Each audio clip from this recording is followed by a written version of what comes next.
When I started writing, I had a lot of people in my first and second manuscript helping to critique and alpha read and beta read and really make sure the books were what I wanted them to be before I published them. This was before I knew I was going to publish them independently. I still was going through the query process, hoping for more of a traditional publisher. I didn't know what I was doing. I mean, we all start there. We all start at that point of not knowing what is going on. So when you start off and you have people reading your book, reading your manuscript, and helping you figure out your story, you will have people read your book who may or may not be the right fit. And I know I've said this in other videos. If the person isn't the right fit, stop the process. I've done it on both sides. I've been a critiquer and I knew I wasn't the right fit for the person.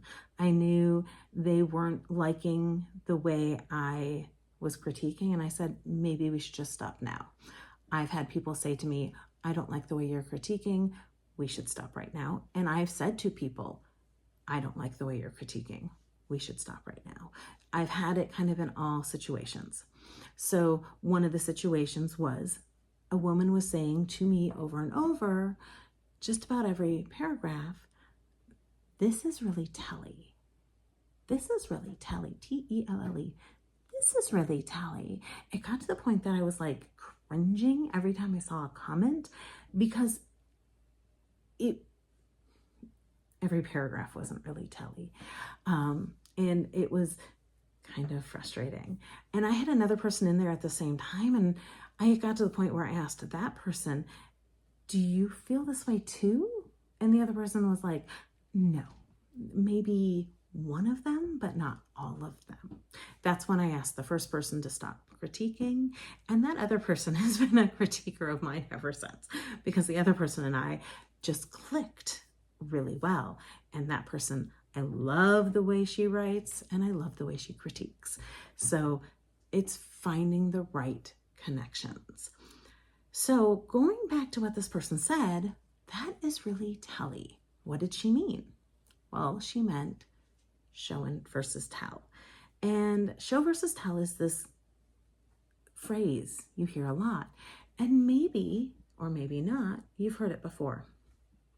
So what does it mean? Because not everybody knows what it means when they hear show versus tell. Show versus tell is the idea of telling a statement versus letting the reader experience it as if they are in the story themselves.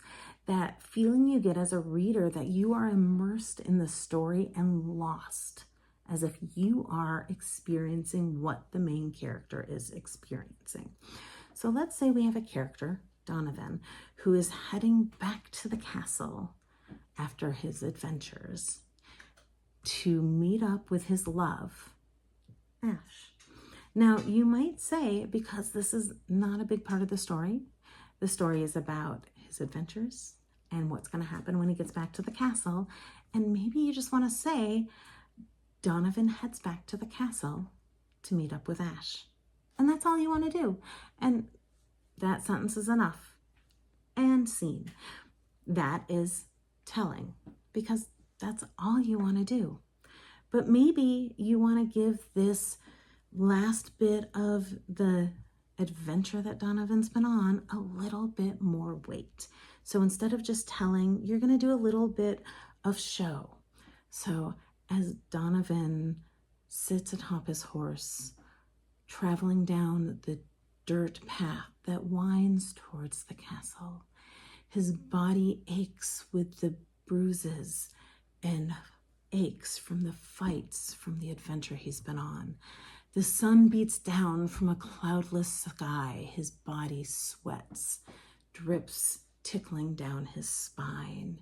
He reaches to the side pocket of his saddle, the leather creaking from the heat-dried sun to pull his water out. He takes the last sip of water, more sand than liquid, and he realizes his parched throat will not be satiated from this. He sighs, God, let me get to Ash. That is my last wish. As he leans down, the sound of the clopping of the horse's hoof on the dry dirt, his only accompaniment as he hopes to see the castle around the next bend. Or something. But you get more of a feeling of what's going on as Donovan is tired and thirsty, and it's hot, and he's just wanting to get home to Ash. So that's the show versus tell. One is just a sentence, and maybe that's all you want.